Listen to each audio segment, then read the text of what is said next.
Hello नमस्कार सबैजनालाई। मैले मैले यो सरकारी कर्मचारीहरूको एउटा यो बुझ्न नसकेको कुरा चाहिँ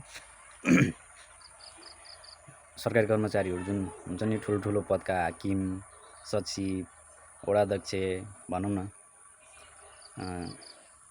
जसले विकासको प्रयोजनहरू लिएर आउँछन् हैन, गाउँठाउँमा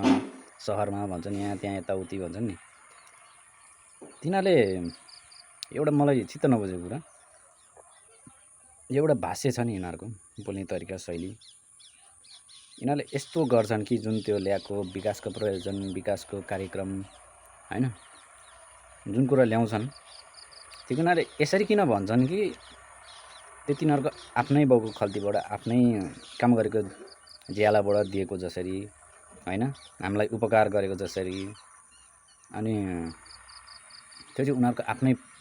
व्यक्तिगत पैसाबाट लगानी गरेर विकासमा लगाएको र अनि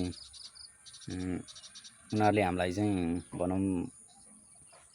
विकास गरेको जस्तो, समाजलाई सबैलाई राम्रो गरेको जस्तो किन गर्छन् र अनि यो पैसा के यिनीहरूकै पैसा हो कि उनीहरूको पैसामा हामी मोज गरे जस्तो, उनीहरूले विकास गर्दैन हामीले मोज गरे जस्तो किन गर्छन् यस्तो। अनि बोल्ने शैली किन त्यस्तो हुन्छ तिनीहरूको, मैले गर्दा भएको, म थिएँ र भयो। खास तिनीहरूलाई त त्यसैको लागि ल्याएको होइन र, त्यही कामको लागि।